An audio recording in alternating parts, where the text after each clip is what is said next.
কিভাবে 2 এর পরিপূরক নির্ণয় করতে হয়। প্রথমে আমরা যে কোনো একটি দশমিক সংখ্যা নিব।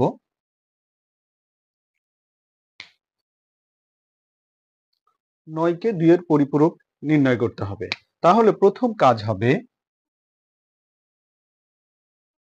যেহেতু এখানে এটা একটি ধনাত্মক সংখ্যা +9, এর প্রকৃত বাইনারি মান বের করব। আমরা একটা ধারা জানি 1, 2, 4, 8, 16।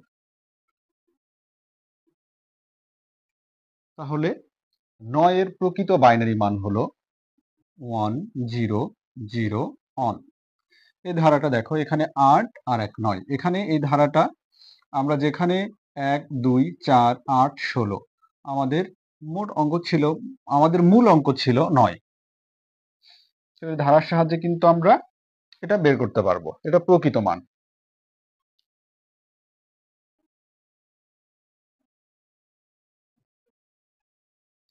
এখানে 9 কে আবার আমরা কি করব, 8 বিট রেজিস্টারে প্রকাশ করব। এখানে বিট রয়েছে কয়টি? 4টি। যেহেতু ধনাত্মক সংখ্যা, 4টি 0, তাহলে আমরা কিন্তু 9 এর 8 বিট রেজিস্টারে যে মান রয়েছে সেটি আমরা পেয়ে গেলাম। এখন এই যে 8 বিট রেজিস্টারের মান আমরা পেলাম,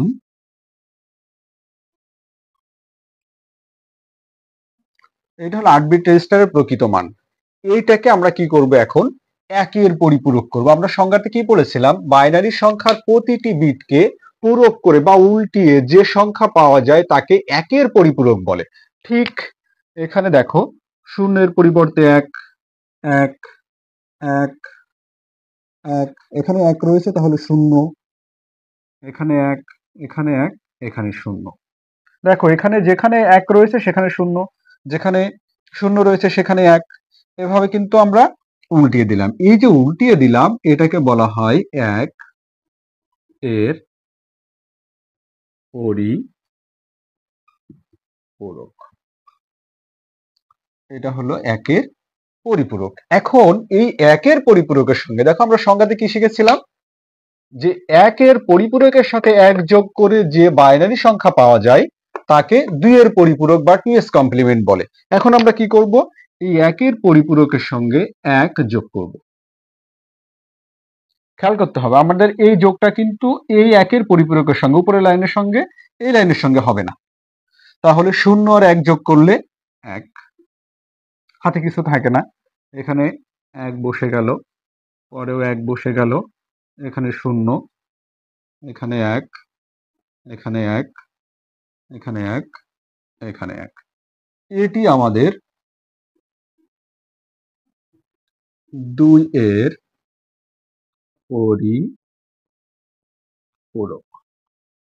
তাহলে এভাবে এখানে কিন্তু আমরা 2 এর পরিপূরক, তবে 2 এর পরিপূরকটা কি পেলাম, দেখো এর চিহ্ন বিট কিন্তু 1 রয়েছে, তার মানে সংখ্যাটা ঋণাত্মক হয়ে গেল, -9। এখন আমরা 2 এর পরিপূরকের মাধ্যমে কার মান নির্ণয় করলাম, -9 এর। এখানে প্রশ্নটা আমাদের কি ছিল, প্রশ্ন কিন্তু এখানে ছিল যে 9 এর 2 এর পরিপূরক নির্ণয় করো। 2 এর পরিপূরক আমাদের তাকেই করতে হবে, যেমন এখানে যে +9 রয়েছে, +9 এর কিন্তু একটি প্রকৃত বাইনারি মান রয়েছে, কিন্তু -9 এর প্রকৃত কোনো বাইনারি মান নাই।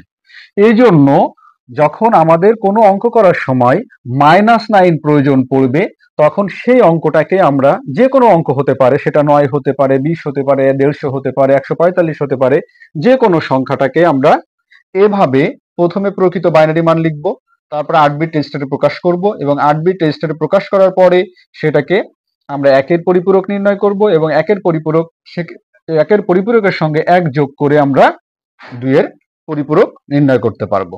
এভাবে আমরা যে কোনো সংখ্যাকে 2 এর পরিপূরক নির্ণয় করতে পারবো। আমরা প্রথম থেকে আবার বোঝার চেষ্টা করি, বাইনারি সংখ্যার প্রতিটি বিটকে পূরক করে উল্টিয়ে যে সংখ্যা পাওয়া যায় তাকে 1 এর পরিপূরক বলে, এবং 1 এর পরিপূরকের সাথে 1 যোগ করে যে সংখ্যা পাওয়া যায়, যে বাইনারি সংখ্যা পাওয়া যায় তাকে 2 এর পরিপূরক বলে। এখানে 9 কে আমরা 2 এর পরিপূরক নির্ণয় করেছি। 9 এর প্রকৃত বাইনারি মানটা আমরা প্রথমে বের করলাম, এবং প্লাস যে 9 রয়েছে এটাকে 8 বিট রেজিস্টারে প্রকাশ করলাম। এখানে অতিরিক্ত যতগুলো বিট কম থাকবে ততগুলো আমরা শূন্য ব্যবহার করে 8 বিট পূরণ করেছি, এবং সেই যে প্রকৃত 8 বিট রেজিস্টারের যে মান রয়েছে সেটাকে আমরা উল্টায় দিয়েছি, উল্টায় দিয়ে আমরা একের পরিপূরক নির্ণয় করেছি এবং একের পরিপূরকের সঙ্গে 1 যোগ করেছি। তারপরে আমরা যে মানটা পেয়েছি সেটাই হলো আমাদের কাঙ্ক্ষিত 2 এর পরিপূরক। এটাই হলো -9 এর প্রকৃত মান। এভাবে আমরা যে কোনো সংখ্যাকে 2 এর পরিপূরক নির্ণয় করতে পারবো।